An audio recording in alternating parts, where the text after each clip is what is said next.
Well, we're back again. I'm not sure if any of you have managed to stay with us, and if you have, thank you very, very much. It's been a very trying afternoon for the tech team, a very relaxing afternoon for Fergus and I. I've been reading about butterflies. Fergus, what have you been reading about?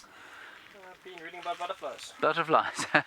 He's telling a lie, I think. Anyway, we've been sitting here listening to the soft pitter-patter of rain, and I'm afraid the technical glitches have been myriad, manifold, and many. And I don't know why that is, but Alex the Russian has finally managed to get on top of things, and here we are again. The two vehicles are going to go out and see what they can find, and if we point the camera, in fact, let's just go outside and I'll just quickly show you what's going on weather-wise. It's starting to look quite a lot better, actually. Over there to the northwest, from whence the weather came this afternoon, it's looking a lot brighter. And so I think maybe the storm has passed and we will be okay. Of course, I'm not sure it was the storm. It was probably the storm that caused the stream to go down, but that was a long way from here and probably around where Stefan is in Hoedspruit. That's where our sort of first signal point is, and I think it probably went down there. Anyway, it's looking much brighter over Hoedspruit, so with any luck, we will be okay. Like I say, though, the technical side of things is well beyond my capability to understand. Now, obviously, we missed out on the kids. The kids at school. We've had lots of kids here during the course of the afternoon, actually. We've just had a whole bevy of them in here. A great flotilla of children came wandering in here. They were fascinated by all the skulls and things. And what the point of my telling you that is that before we lost our signal, we looked at these spider egg sacs underneath the microscope, and I asked the kids what they were. Those kids, of course, are now going to have to go home to their parents and say, we were sent mystery from Africa, and still we do not know the answer to what that mystery is. And so now I'm going to cut them open and show you what was inside. They didn't hatch for some reason, I'm not sure why. They are, of course, the egg sacs of the brown recluse or the brown button spider. And let's just cut one open and see if there aren't any spiderlings inside. We'll put it under the microscope there. I think there are. It's very difficult to see, actually, but for under the microscope. Oops, that's not going to help.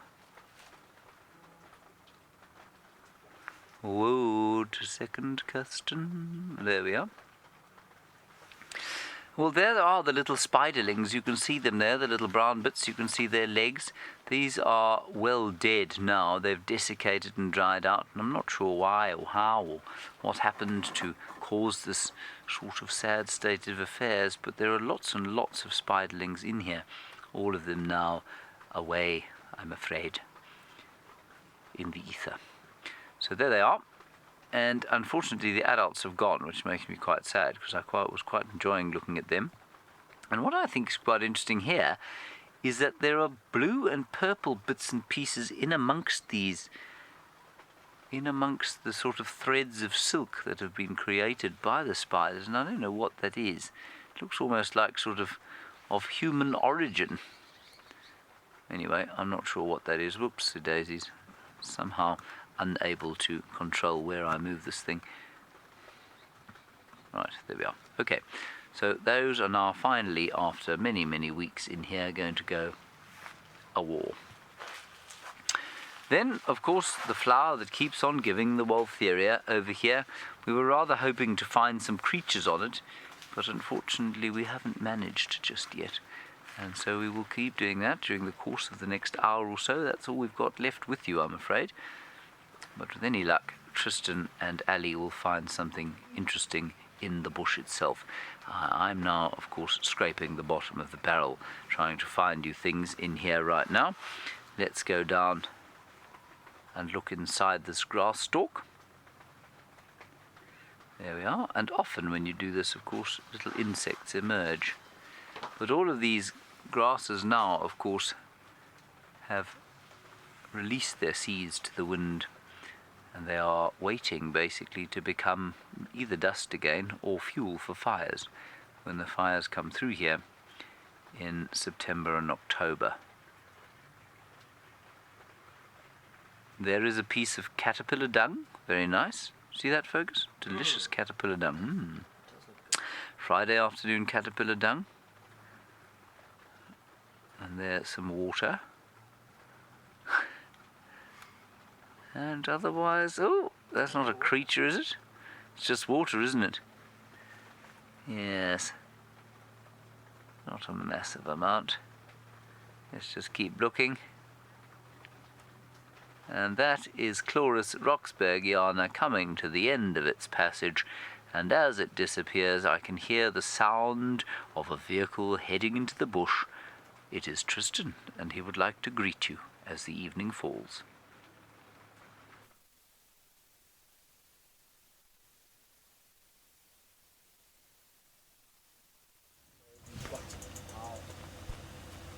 Storm has blown over and we are now getting out, and it looks like the sun is even coming out, which is really great news. So hopefully it will be a dry last hour of drive, all the gremlins will go away and we'll be happily placed for an epic afternoon.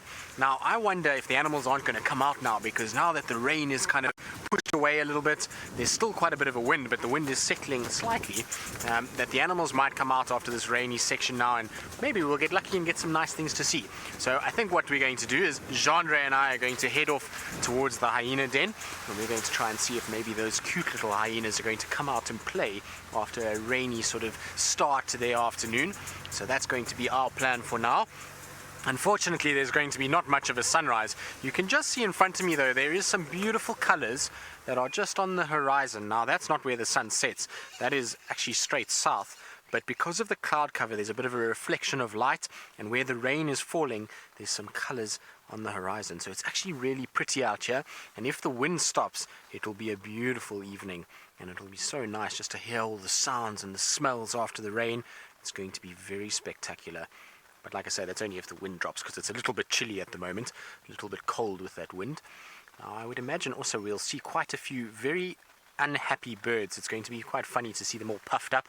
They'll be sitting on branches and looking very sorry for themselves after the rain that's just come through. It really did come down quite a bit.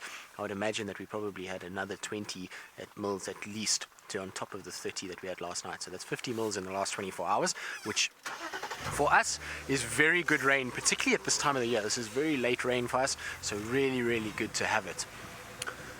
Jean-Ray, you reckon the little hyenas are going to be out?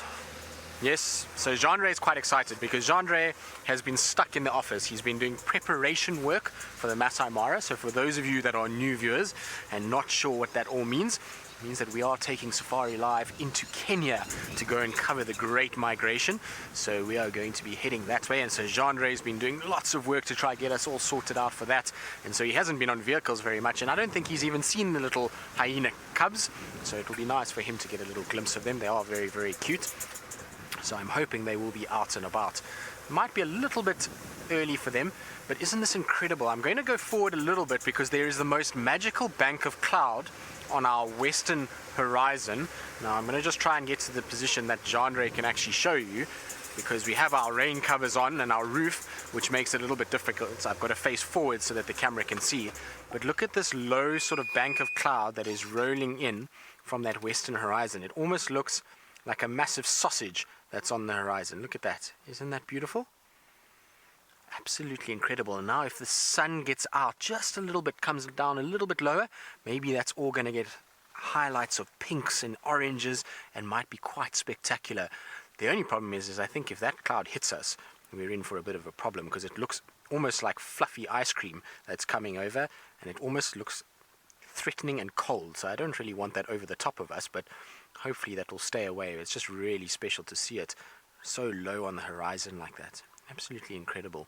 And I'm sure that's due to layers of inversion layers within the atmosphere, so cold and hot air that is compressing that cloud base down onto the horizon. So there's probably warm air that's risen and the cold air is sunk in with this rain that we've had and pushed the clouds a little bit lower. But absolutely spectacular.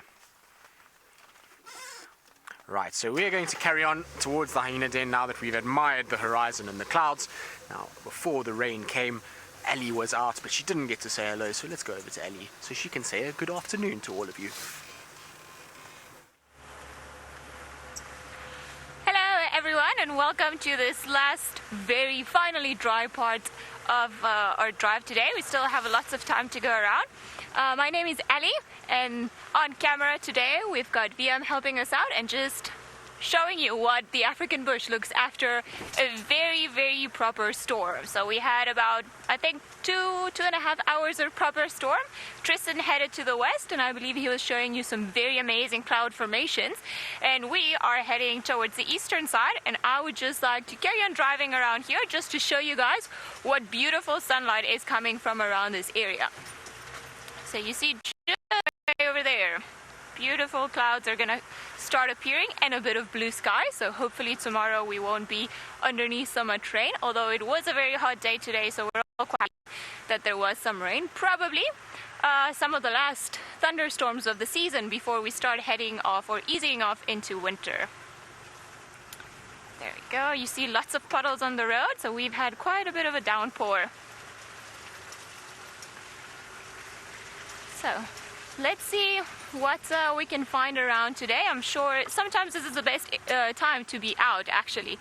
Lots of things will start moving around, looking for food, looking for their next meal, starting to move now that it's hot. But look at the beautiful Drakensberg mountain all the way in the distance, the mountain of dragons as they call it.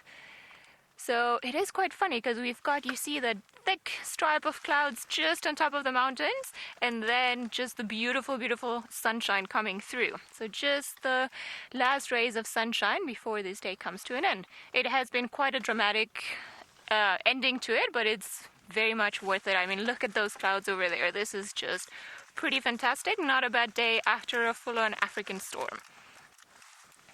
All right. Let's carry on driving around, see what we can find.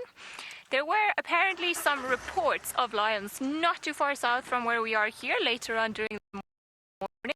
We're going to try there, see if maybe we come across some wet cats or pretty much anything else in the way.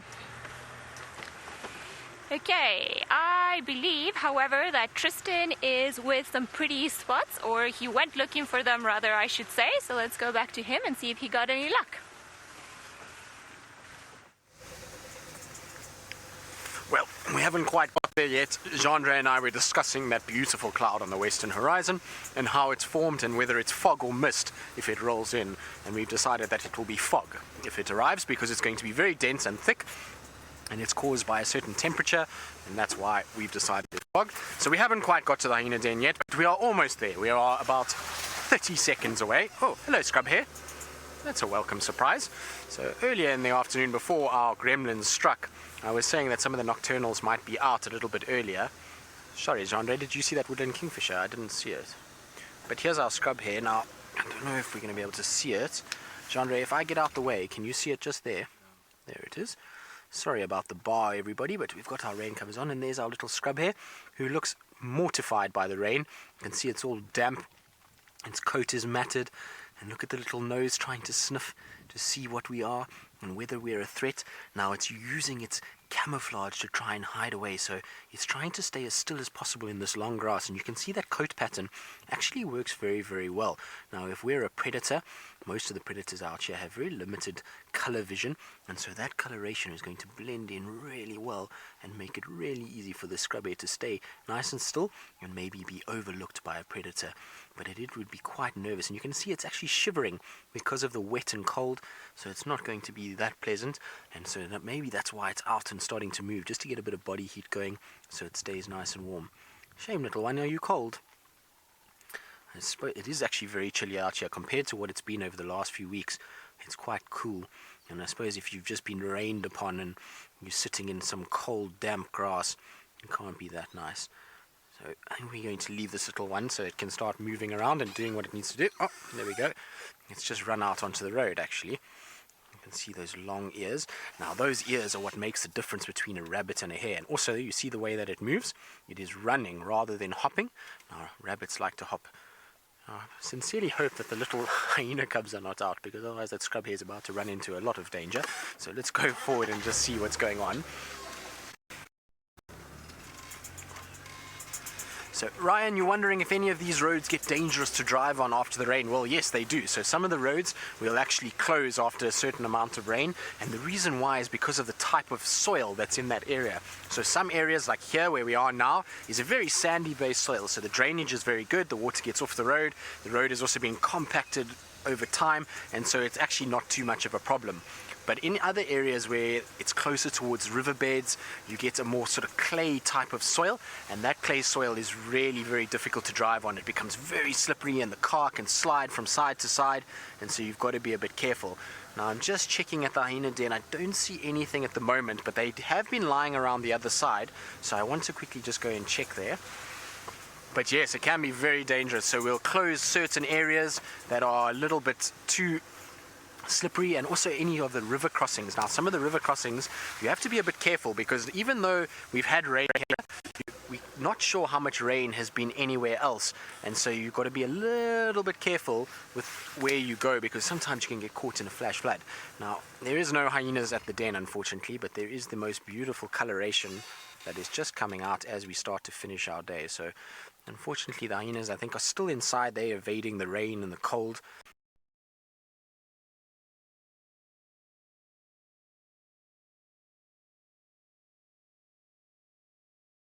Their little termite mound where they are lying, where it's nice and sort of warm from the day's heat that and the sun that was out this morning, and it's really nice. But look at those colors, absolutely incredible. Such a magic way to end the day after that sort of raging storm that blew in, and then to get these kind of colors like that. Now I'm going to hope that we find a leopard in a tree. Now that the rain is gone, maybe there's going to be a leopard that's going to decide I don't want to be in long grass, and it's going to go up into the tree, and I'm going to have that as my backdrop for my leopard, and that is what I'm throwing into the universe. So hopefully the universe listens, and I will get my leopard. Now, as I was saying with hyenas, that they'll spend time inside the den, and the den will be constructed in a way that even if it rains, there'll be a little bit of water that will flow, but they generally raise it up slightly. Where the little cubs go is slightly more raised than actually the lowest point, and so even if there's a bit of water that flows in, they don't get wet. The thing with them is because of the thickness of the walls, it tends to hold temperature really well, so it will be nice and warm inside there, much warmer than out here. Those little cubs will be safe and dry and warm. Little den sites, and so I think that's why they're still in. Right, so unfortunately no hyenas. I thought maybe they'd be lying at the back here, but alas, they are comfy. And talking about comfy, let's go back to James, who is still in his tent and is warm and dry and as comfortable as ever. No, not warm and dry, really freezing our bottoms off here. I nearly said something rude there. We're sitting outside now trying to find things, because, you know, the tent, well, it is a nice place to be, but it can be a little sterile from time to time. So we have an acria butterfly over there. There it is, sitting on the plant. It keeps on giving, and that is the Altheria indica, of course. And then we also had a fly, but now the fly has flown away, as everything keeps doing. But there is another creature here. Can you see this thing, Ferg? It's disguised much as the stalk of grass that it's on. And I think it's probably... Oh, here's another one. It looks a little bit like a moth. It can't be a moth, surely, at that size. Here's a better one, Ferg. There's one there. I wonder if that isn't a moth. Tiny little moth. Oh, and a grasshopper. With only one back leg. What happened to your back leg, Mr. Grasshopper? He's lost it. Now, these things will probably be trying to get off the ground for the course of the evening, where they can sit in relative safety up here. And as it gets colder, of course, that's why this butterfly is sitting so very nicely for us. It's got too cold for him to fly. And we found one, and we put it inside the tent briefly. And even the light, the warmth from the light in the tent, and being around the warmth of our bodies, heated the hemolymph, which is the blood inside the butterfly, up enough for it to fly away. And so this one is not doing that. Now, while you were away, or while we were away, I was genuinely reading about butterflies. And what I didn't realize is that the hemolymph, which is blood that occurs in insects, doesn't actually flow in veins inside the body. So it's sort of a soup. The hemolymph, all of the organs of the butterfly and the insects float in the soup of blood or hemolymph. And it, performs the same function as our blood, but because we're so much bigger, and mammals are generally so much bigger, our blood travels in veins. It doesn't sort of surround our organs in a soup. And it performs the same function. It carries oxygen in and carbon dioxide out, and it carries nutrients to and fro, carries waste out and waste in, or at least not waste in, nutrients in, and it's all pumped by a sort of rudimentary heart that is around, just behind the head, and that's where the hemolymph is pumped. And the only place that it runs in a vein is in the wings, and that wings, of course, are kept taut by hydraulic pressure and hemolymph flowing in the veins there. Then, our old pal, and quite possibly a junior of this very acria butterfly we've been looking at, here's a caterpillar. And these caterpillars of the acrias have been growing in all sorts of states. So they've been all sorts of states. Does that actually make sense? No, it doesn't. It just means there have been multiple generations during the course of the year. So we've had lots and lots of them in January and February. Then I thought, well, that's it. They'll be finished. And they obviously just keep laying eggs, and multiple generations can live in one season, because that one is obviously substantially younger than the butterfly that is living on this plant. So that's quite interesting. And of course, while the caterpillar is well disguised on the Waltheria, the butterfly is not, but they think the butterfly is toxic. Now, I was reading also that it's often not that clear how toxic they really are or how they manufacture the toxins. Some, they think, are able to maintain the toxins from the larval stage. Some, like the monarch butterfly, the male monarch butterfly, actually makes toxins as an adult. So that's also quite interesting. Then we have something else here on this plant that, as I say, keeps on giving. Here's a tiny, tiny little grasshopper. Can you see him there, Ferg? He's just next to my baby finger. You got him there? He's just a tiny little green thing next to my finger. Let me try and move him closer. You got him.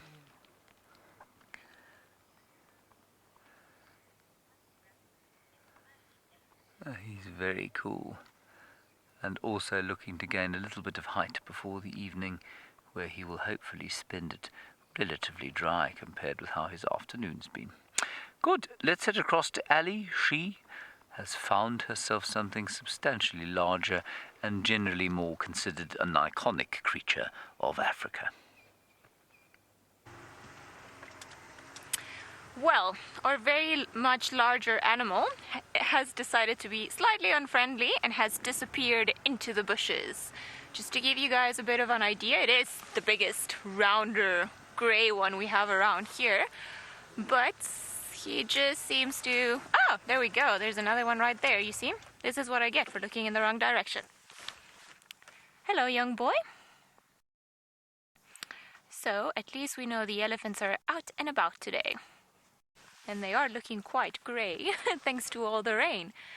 So what we just saw now is just a young male. I'm sure he's just busy trying to follow or find the rest of the herd, which is likely just further ahead of him in that direction where he's walking. There we go again. So two young boys around. It is not uncommon to find the younger males sticking together and just trailing behind the main herd. But I think these ones are going in a bit of a hurry. I wonder if maybe some of the lightning that was around scared them a bit off, and now that it's a bit quieter, that they're trying to get together with everyone else. We're gonna carry on along the road, see if maybe perhaps we can pick them up somewhere around the corner, which would be quite cool. It's always funny to see ellies in the rain because they are normally grey, but as their skin absorbs all the rain and all the water, then they become a lot darker. And they almost have like this feeling of camouflage to it. Imagine, as you saw now, going into the bushes, they're definitely not easy to spot. I did see a whole herd earlier on when I was coming back into Djuma, so I wonder, it wasn't too far from here, so I wonder if that's maybe what they're looking at. Oh, this might be the last one of the season. Let's see. I just want to have a close look at its head. Oh, there we go. This is a brown, and it looks like the last of the woodland kingfishers, I would say, with all that blue started to come out. So normally the youngsters will be of a much duller color, and then they'll start getting all their pretty coloration. You can just see the blue all around. It's a bit late of the year, you see, so the beak is not all that red yet. I just don't know if it's got a brown hood likely, but I don't think it's that one. I think it's just one of the last ones. So you see, these last rains are quite funny. They're gonna start bringing out the little animals, the little insects, and all of the last summer dwelling creatures. Some of them being the woodland kingfishers that'll be around before they take their great migration all the way north. But who knows? Oh, there we go. With this rain that we've had today, I'm sure a lot of the insects are going to start also coming out. So likely all of the little insect eating animals are going to be quite happy in the morning just to find all these little things jumping around, and then they'll be able to find them and eat them and just get a bit fatter and just enjoy before the winter and before the winter months come.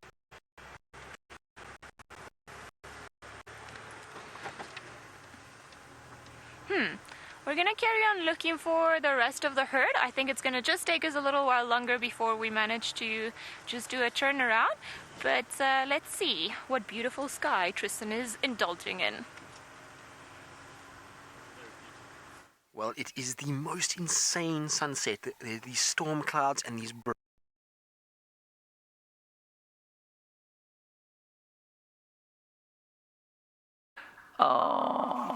I was really that. Okay, we're off. Let's try and see if we can't show you something of that. Wasn't that beautiful? Let's see if we can't show it to you. Well, unfortunately, Fergus and I are not sort of 7 feet tall each. In fact, we'd need to be about 25 feet tall each, but that's the direction that old Tristan was looking in there.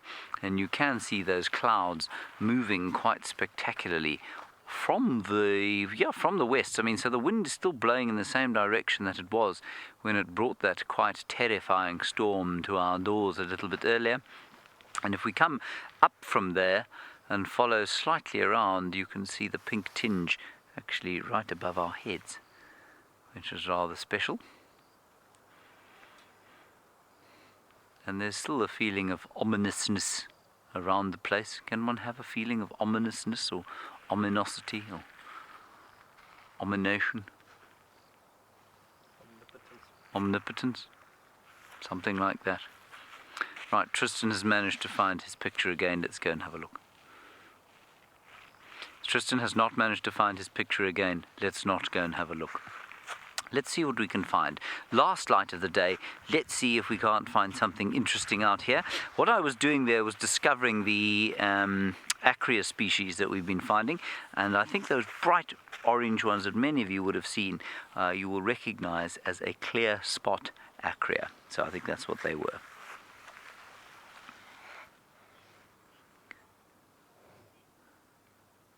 Okay, I got a question coming through from somebody called Call Me Beth, and the question that I heard, that I don't believe to be the question, is how can a grass make a mating call?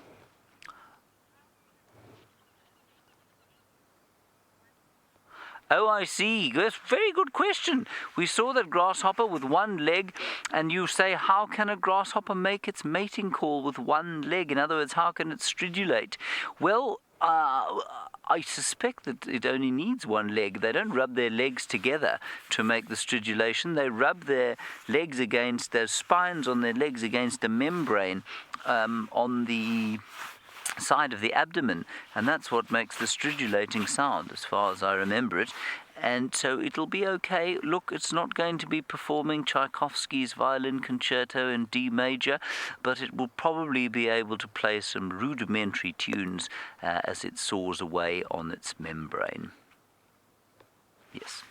Good. Let's see if I can't find you that, and we might actually just be able to show you, especially as it gets cold, we might actually be able to show you what a grasshopper's stridulating apparatus looks like.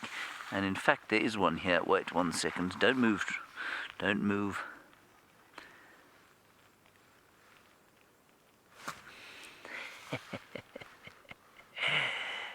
I've got him. Right, come with me. Let's go and see if we can't see his stridulating apparatus.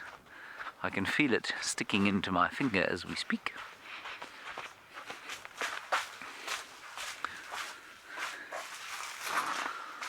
I think that will have to be our final segment outdoors, on account of the fact that it is now pitch black darkness. Ugh. There's a bit of spider stuck on my microscope. Okay, here we go.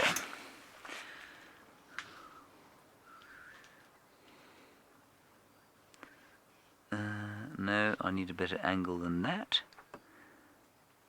Yes, there we go. Okay. Now, naturally, there are the spikes. So there are the sort of spiky bits. There, that's on the tibia. The femur, which is just behind there, I'll try and focus in on the femur. The femur's normally also got some spikes on it, and I think it's the ones on the femur and the tibia that are used to stridulate against a membrane somewhere on the abdomen. And you can see this chap very much alive. He's breathing quite heavily because he's been captured. But where that membrane is, I couldn't tell you. I wonder if it isn't somewhere there. Anyway, you can see that they don't rub their legs together as far as I'm aware. In fact, I'll do a little bit of research on that.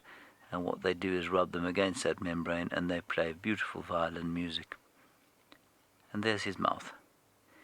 He looks to be in prayer, I think. He's probably praying for his life. Don't worry, I won't kill you, I'll let you go. Those two sort of pairs of pedipalps are used to push food into his mouth, and there he's got 4 little mouth parts that open up to his very rudimentary digestive system. And I say rudimentary, but of course a grasshopper is able to perform a feat that you and I are not, and that is digest grass and make a life out of just digesting grass, which means that somewhere in there must be a whole suite of bacteria that get the nutrients or extract the nutrients that he wants to eat, or that he needs to get from the grass that he eats. Isn't that fun? I think this is a male, and I think we can tell that because those ovipositors, well, there aren't any ovipositors unless those 2 spiky bits there are very short ovipositors. Isn't that nice? That's actually a really nice grasshopper picture. Marvellous. Have one more look at his mouth. Gorgeous. We'll just see if we can't see his eyes. There, they're on top. There are his little feelers, and he's got pieces of stone stuck to his head and his antenna. Good. I'm going to do a little bit of research on the stridulating of the crickets and the grasshoppers. I shall tell you about those after Tristan has told you a bit more about the picture that he has managed to find.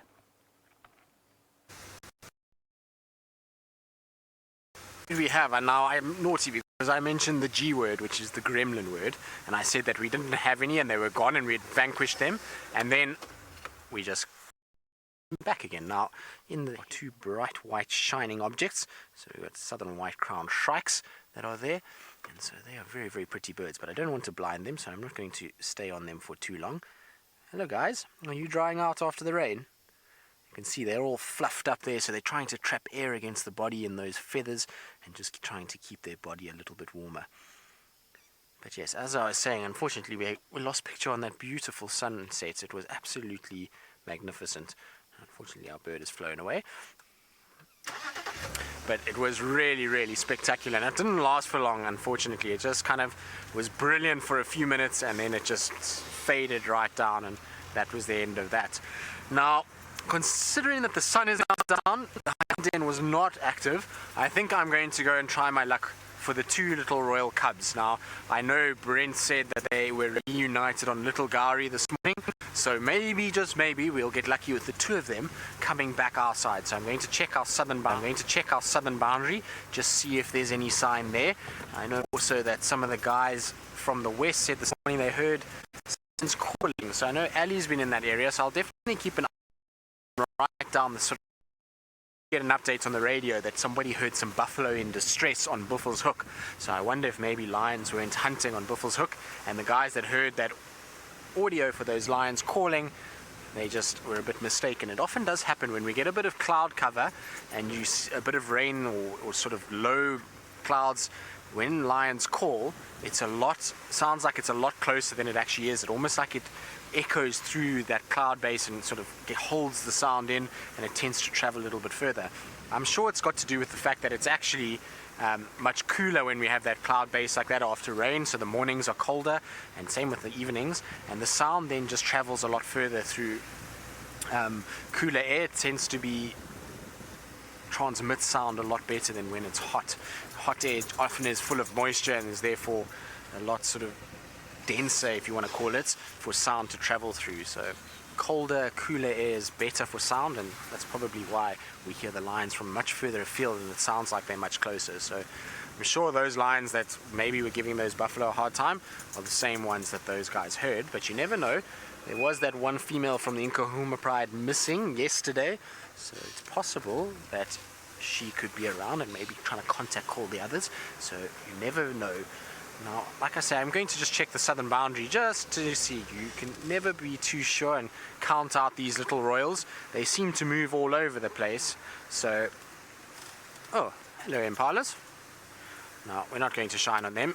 We don't want to blind them. It's that time of the night where we don't want to give them any unfair sort of, well, not advantage, disadvantage because of predators. So I think while we get through our impala, let's go back across to Ali and see if she's managed to find anything in the gloom of the twilight of this beautiful afternoon.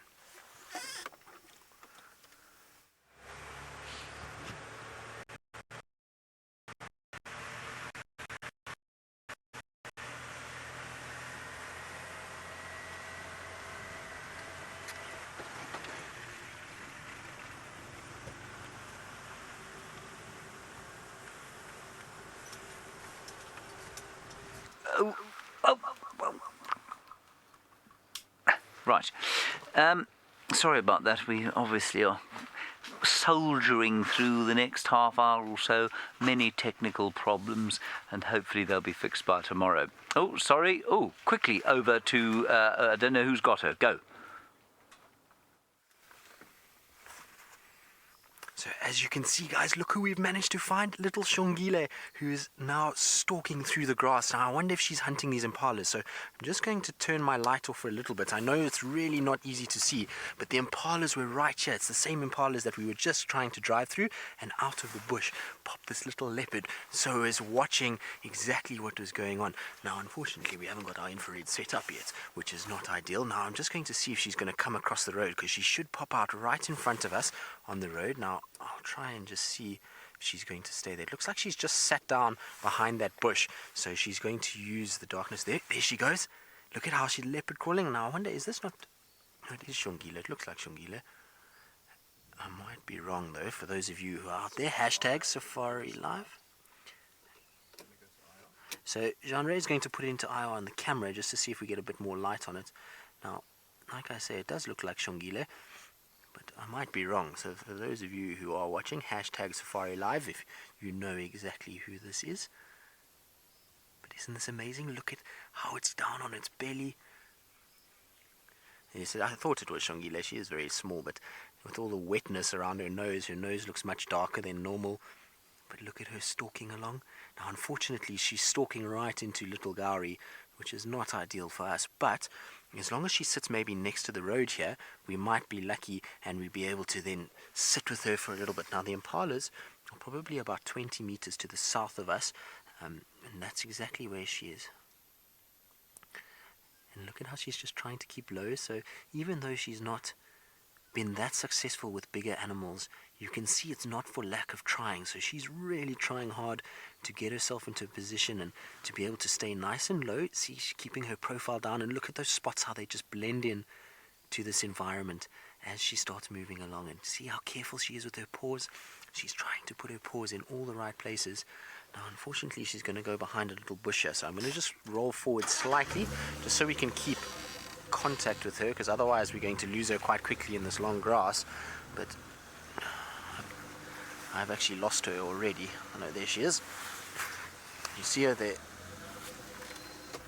So she's there. There we go. You can just see the back of those ears, so you can see the prominent black markings and white on top. That shows us that this is a leopard, and this is how they follow each other through the bush. When they need to see their mom or to try and follow one another, they're able to use those markings on the ears. Isn't that amazing? Now, aren't we so lucky?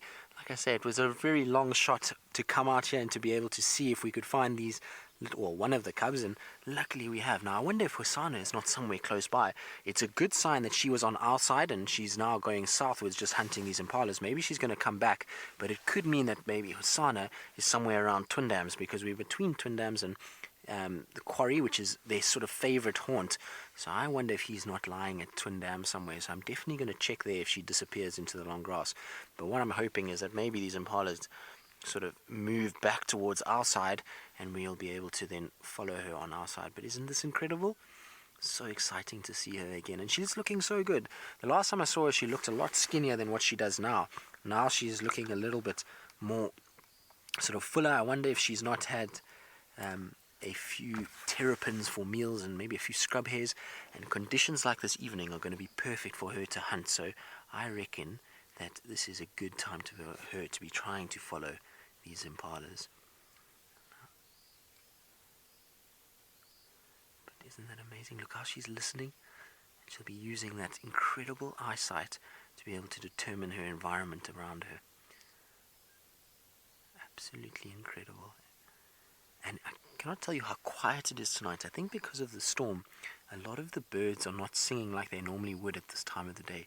It is eerily quiet. There's the odd cricket that's calling, but other than that, it is really very, very, very still and silent. There's a little bit of a breeze blowing, but it is perfect conditions for a leopard to hunt.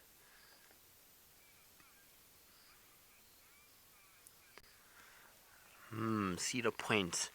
This is an interesting one because I think it's quite subjective to any sort of individual, but you want to know what the air smells like. Well, I can tell you that it smells like after you've had rain, you get that rich, earthy smell that comes out, and that's what it smells like at the moment. I don't think we've had any time for any fragrant flowers to grow or anything like that, but it just smells earthy and rich, and you can smell the moisture in the air. And as I say, that little shongile is now disappearing into the shadows of the night and deeper into Little Gowrie. Now, I'm not sure we're going to be able to keep visual of her. I think she's going to disappear. So what I might do is just go down a little bit and just see if maybe we get lucky with Hosanna. That could be somewhere close by. And if not him, then I'll come back into this area and see if maybe she pops back out onto the road again. Like I say, you never know. Maybe she's going to sort of have no luck with these impalas, or she abandons the hunt and then comes back onto the road, and we'll be able to get a better visual of her again. So I think what we're going to do is just carry on now, because like I say, I've lost visual of her completely. I can't see her at all.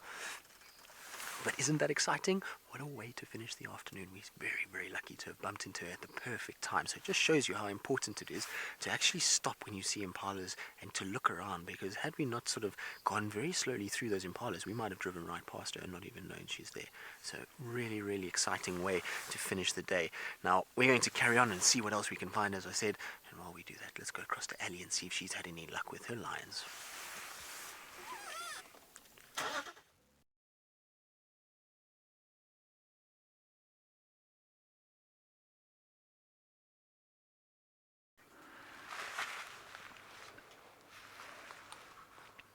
Now I can speak. Okay, sorry about that. I'm not sure what's wrong with Ali's car today. Well, I do actually. It's just rainy and technically difficult. Okay, right, two things. First of all, I did a little bit of research on the stridulation of grasshoppers, and it's not a membrane on the abdomen, it's actually the forewing. So it's the front wing that they rub those that file against, and that's what makes the beautiful sound. Excuse my hat shadow. And in crickets, although they belong to the same order, it's slightly different. They rub their wings against each other, the fore and the hind wings against each other, and the forewing, I think, has got those files or the ridges on it, and that helps them to make the sound. So that's what stridulation is, and that's how those grasshoppers do it. And so for that person who was worried about the one-legged grasshopper being unable to play, fear not. They can still play. Now, I've been looking inside the skull of this hapless buffalo, and there is a really nice daddy long-legged spider, but I'm afraid the microscope is being really difficult. It will not expose for the part of the skull that I want it to, and so it's becoming quite difficult to find the thing. No, don't cross-see it, Kirsten. I don't think we're going to get a picture of this. Oh, there it is. Okay, you can... No, wait. There it is. You can sort of see it just behind that little sort of piece of grass seed. It's not bone, it's grass seed. And the spider's just behind it, and it would be much brighter if the microscope would stop exposing for the white bits. Anyway, there you have it. There's a daddy long-legged spider, and I've seen that and one or two of her instars. In other words, she's grown inside the skull. And we found many daddy long-legged spiders inside the skulls of these buffalo, and obviously it's a popular place for them to live, and I'm sure in other skulls as well, but it's just quite a lot easier to look into a buffalo skull because they are so very big, of course. Very nice. Good. So we'll put this chap back outside. It's very important that you leave these things outside, otherwise, well, they become a bit sterile inside here. Sean, you say, do we ever get thorn bugs here? Thorn bugs? Sean, I don't know what a thorn bug is, I'm afraid. We might get them here. I'm no entomologist. I've never heard of one though, Sean, so I will have a look, certainly, if we get thorn bugs here. I'm really not sure. I'm going to put this chap back outside and let him relax. There we go. We'll go and relax there. Good.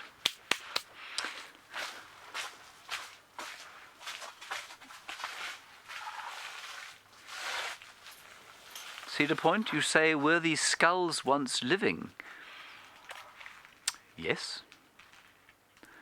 They were once living. No, they're not plastic at all. They're not models. They are once living skulls. That buffalo was eaten by lions.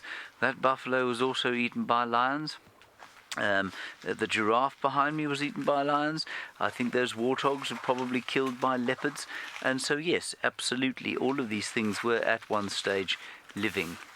It would be nice to have models as well, actually, because, of course, it would probably be easier to get hold of some models. Models of endangered species and that sort of thing. Anyway, let's head straight back across to Tristan. He has managed to find himself that leopard once again. Well, you wouldn't say so from judging from that shot there. Now, I can tell you, without any lights whatsoever, you would never be able to see this, and that's why this IR is so amazing and so incredible, because tucked into that grass is a little spotted form of Shungile. Now, you can see her there.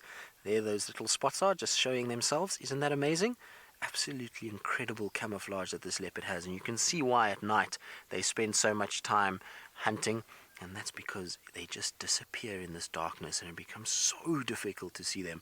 And I'm sure what she's doing is she's getting into that sort of grassy area and away from the road, because she, at the end of the day, wants to try and camouflage as much as possible. And she's going to wait for the impalas to start moving back in her direction. And they will do that because the reason why is that the wind is in her favor, so it's blowing from where the impalas are towards her, and there is a little open section off the road. So on this main road there's a fire break, which is a big clearing, and that's why the impalas are here, because they know it's a little bit more open, they can see a little bit better, and so I'm sure they're going to come out of this thicket and try and come back towards this area, and that's going to work in her favor if she's lying in the grass like that. The only problem with her is because she's young, she's a little bit inexperienced, and so she's going to have to hold her nerve and wait for those impalas to get really, really close before she tries. The other issue that she has is that these impalas that we saw are all big adult males. Now, Shongile has gotten a little bit bigger over the last few months, but I think she's a little bit too small, unfortunately, to try take on a male impala. It will be a very difficult kill for her. Hosana, on the other hand, he's got the bulk now to be able to do it, but Shongile is a little bit small to be able to get that right. So it's going to be interesting to see when she actually brings down her first impala and whether she manages with the males.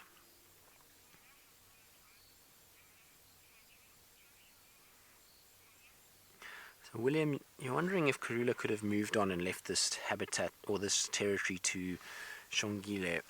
Well, William, I suppose it's possible. You can never discount any of these kind of theories, and with Karula, it's possible that she's moved into the Manyeleti, given that Shaluva is now gone.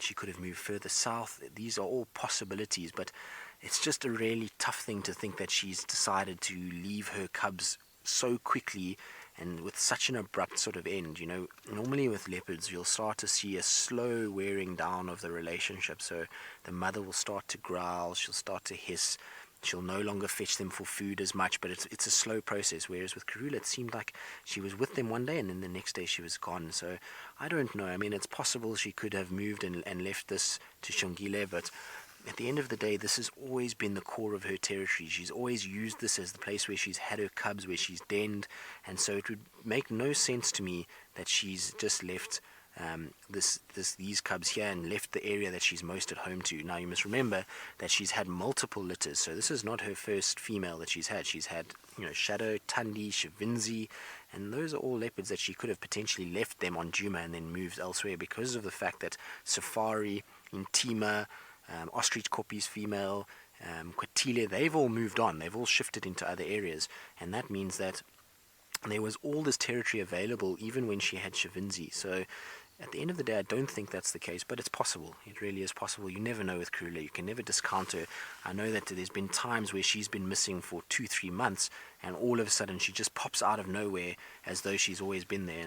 And so maybe that's what the case is. Maybe she's trying to sever this bond between her and this cub, and this is why we're in this situation. So we'll just have to hold out hope. But as Brent said, every day that goes by, unfortunately, it becomes less and less likely that she's going to return. So we're going to have to just hope that in the next few weeks she does rock up and we see some sign of her that can indicate that she's actually here. Now, there is a game drive vehicle that's just joined us, so I'm going to try and explain to them where this leopard is. It's going to be very difficult for somebody who doesn't know, because as I showed you, you can't really see too much. So I'm going to try and just quickly talk to them, and so I do apologize for 2 seconds. Yeah, but good. The Ingwe is right here, but see where the mala is? Yeah. So that gentleman that's there in front is Derek, who's my old tracker that I worked with. Now, I don't know if you could see when I shone the light, but there is an impala maybe 2-3 meters from that leopard, really, really close. Just on the other side of that bush is an impala. So I reckon if she just sits tight, she's going to be no, but there's a mala right there with her. So I reckon if she just sits still, she's going to be lucky and maybe she'll get it right. So let's see how she goes. Jean-Andre, can you see the impala? I can't see it anymore, but it was there. I saw it very briefly when I shone my light. I don't want to shine my light again because I don't want to blind the impala or shine on little Shongile and expose her, but I definitely saw an impala somewhere close there. I can't see it anywhere there, and it's just out of range of the IR. You can see it starts to get quite dark in the background, so it's somewhere there with the spotlight. It's a little bit more powerful, so pick up the eye shine over the impala. But there she is. She's still just in her little bush, staying dead still. She knows that something is close by, so she's going to try and just position herself in a way that she can hold tight for a while. Now let's just see what plays out. It's at this time that you've got to be quiet and you've got to allow things to take place. And while it looks like we should have lights on them so we can see what's going on, it's much better just to let everything play out. And this is where this IR comes into its own. If we didn't have the IR lights, we would be sitting in complete darkness. We wouldn't know where the leopard was. We wouldn't know where the impala was. It would make it really tough for us to be able to sort of tell the story of what's going on. Look how she's moved her head now. So she's positioning her head, listening very carefully, watching. And she's in such a good place. Where she is, there's a little dip as well. So if the impalas walk there, they're going to really have to be on top of her to see her. And it's going to be very tough indeed. And you can see she's almost poised to strike. She's almost twitching. She's sitting so tensed. And she's got every muscle that's perfectly on alert, so that if anything does come close to her, that she can just spring and be able to grab it. It's absolutely amazing. And the ears will be fixated on that impala. Her eyes will also be watching it. And she'll be able to then pounce if anything does come close.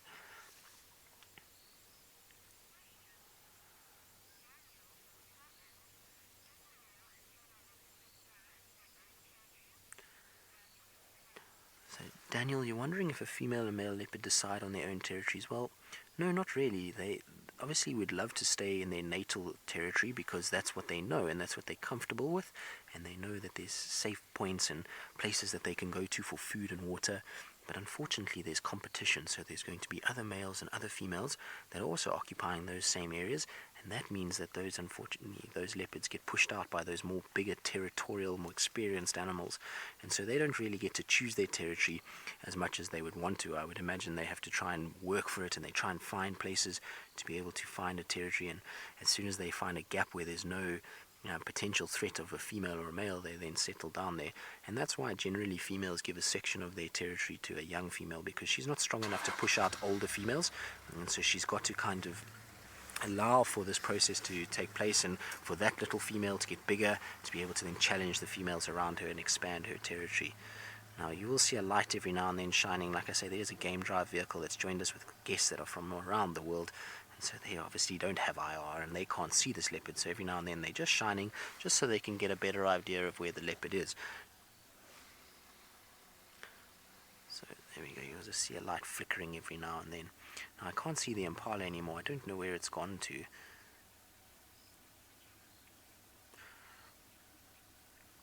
Alright, so while we sit here in bated breath and watch what little Shongile does and see if we can't see where these impalas are, let's go back to James, who's in the tent, and I'm sure he's got something just as interesting to show you. Sure, I've got anything quite as interesting as a leopard kill on the go. Anyway, I think Tristan's just got to deal with one or two things there. We've got a beautiful view here of an egg inside the skull, and the best part of it is that I'm not holding the microscope, which means that it'll be a clear picture.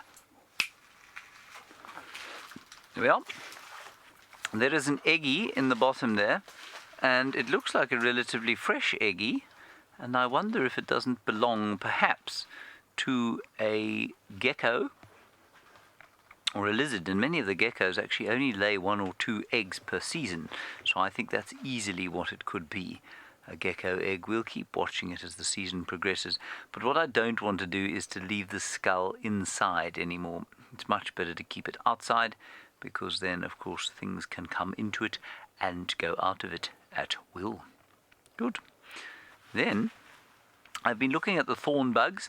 We don't get many kind of obvious thorn bugs here, and the genus of thorn bugs, of African thorn bugs, is the Aconophora, but we do get something similar here, and they are tree hoppers. They are very closely related to tree hoppers, and that's the most obvious one that we get here, and that one's name is Oxyrhacus. I quite like that name, Oxyrhacus. I've never seen Oxyrhacus here. A tree hopper is most sort of obviously known, I think, as one of the plants, or one of the bugs, of course, that sometimes forms honeydew. They drill into the sap and produce sort of the excess sap that comes out of their bodies is honeydew, and is collected by aphids sometimes, sometimes tended by ants as well. And this chap also looks a little bit like a thorn. So that's what a thorn bug is. Thank you very much for that. I didn't know actually what a thorn bug was. And there's one species in the US particularly that looks amazing. And I'll just see if I can't load a picture for you. I mean, we shouldn't really do this, but I'm going to do it anyway. Sorry, everybody. Look at this. Is that not quite stunning? Look at that thorn bug. William, you want to know how big that... I mean, that is an amazing creature. I think that's a US creature, a US thorn bug. I just think that is fantastic. Isn't that great? Thank you very much for that. William, you want to know how big the egg is? The egg is probably about half a centimetre long. So tiny, tiny, half a centimetre or so, which would be about a fifth of an inch. So it's very small, 5 millimeters or so, about a fifth of an inch. So it's not very big at all. We'll keep watching it. I don't know if it's actually a new one or if it is perhaps an old one, but it could be either. And then the last thing on the skull is the pupa of, I think, one of the Acrea species. And one of them has already hatched, and the other one has not. And we can look at it without the microscope first. There you can see the ones that have hatched, or emerged, if you like, and that one, I don't think it has. And I'm going to watch it quite carefully, especially if it continues to rain over the next little while. And we'll have a look under the microscope and just see what it looks like, shall we? Of course, this will be handheld. Oh, look at the colours. Beautiful colours there. Isn't that lovely? So I don't think, let's just see if we can't pick up any movement inside the pupa. Those will be the wings. Can't see anything at the moment. Often in these things you can actually see the sort of what should we say? Well, you can see the sort of the juices inside moving around as they form the new butterfly, but nothing going on there. So we'll watch this one with care and place the giraffe outside and let him sit there, and perhaps that pupa will come out at the right time. And in fact, while Fergus and Byron were in the tent today, unbeknownst to them, they discovered it only after they'd just gone off air. There was a pupa actually hatching on one of the tent walls, and it came out during the course of the show and disappeared sort of as the show ended. So hopefully that won't happen with our little pupa over here. Let me put this back. Am I not, oh Manfred, you're wondering if I'm not worried about anthrax from this bone. I'm not, because I know that it's been dead for many, many years. I also know there hasn't been an anthrax outbreak in this area for some time. I also know that, yes, absolutely, I mean, certainly during the last drought, I wouldn't have touched any of the bones in the field, and in fact, I'm still very reticent to pick up bones in the field if I don't know how they've died. So I will sometimes pick up the bones that have been killed at lion carcasses, for example, but during a drought I wouldn't have had a touch at any bones. But we've had lots of rain of late, and the anthrax spores tend not to like that. But yes, we would be quite nervous of bones that we didn't know, the origins of their death, for example. So I know that this giraffe was killed by lions. I know it didn't die of anthrax, and it's a very, very old skull that we've collected, and nobody's died of anthrax from handling it. So, no, I'm not worried about anthrax here. Something to be very careful of. Let's head back across to Tristan. I'm not sure what he's doing with Shongile now. No, we cannot go back to Tristan. We are going to stay here with me in the tent. God, okay, let's try and find something else for you to look at. For those of you who did watch the TV show, Simon the Serval's party hat, I feel quite nostalgic about this. It has now come to an end, really. He wore that during the 8th of our 8 TV shows, and now he's not wearing it anymore. He's lost his eyes, and he's on his own. Right, good. Okay, let's head back across to Tristan. He's not with Shongile anymore, but he's got something that he began with on the mammal front. We did. We started our afternoon with the James, and I would imagine Shongile would not be phased if she came across these. In fact, she would quite like to come across a little baby scrub hare. It would be something that would definitely be on the menu. Now, there was 2 of them. There we go. There's the other little one. And Mom is off on the distance. She's far away. You can't see her anymore, but it's got the 2 little babies that are doing exactly what scrub hares would do when there would be a predator around, like we discussed earlier. They sit as still as possible. Now, the interesting thing is, if I shone a light there, you'd find that these scrub hares would really not move at all. They would know that there's something watching them. But now, because of the IR lights, they're able to sit and do everything as though they would normally do it. They feel like they are moving around in complete darkness, and so you can see they're a lot more active. There's a lot of twitching, and they're going to be loving a little bit of rain that we've had once it dries out a little bit, because there's going to be lots of new little shoots of grass and forbs and little trees that are perfect for them to eat, and so they're going to be quite happy. It's going to sustain their food source for a little bit longer. And isn't it fitting that we have Easter Friday with a bunny, since it's Easter and there's chocolate bunnies all over the place? Well, I think a little scrub hare is nature's little Easter present to us. I must be honest, Shongile is probably more enthralling, but I do like a scrub hare. They are very, very cute little things as well. You can see those big ears that are moving around, listening to what's going on. And I love the way their mouths move as well. Look at how they chomp down on what they eat. Now, interestingly enough, with a scrub hare, when it does eat, it doesn't have a system like a buffalo where it can regurgitate. So they defecate, and they'll actually eat their own poo to be able to maximize the amount of nutrients that they have. So that's what you're seeing there. I think it picked up one of its poo balls to be able to eat that. Now, unfortunately, it's that time of the evening where we have to say goodbye. And it's been a very wet, very thunderful afternoon with a few gremlins, but it's been an absolutely spectacular one, and we're so lucky to be able to see Shongile and the elephants with Ali and that incredible sunset. So even though it was full of rain and wind, it was an amazing afternoon to be out and to be in the wilds of Africa. It was very, very wild to start the drive with the wind and rain, so it's been an absolute pleasure to have you all with us. So from myself, Jean-Ray, James, Ferg, Ali and VM, it's a fond farewell, and we shall see you tomorrow on Sunrise Drive.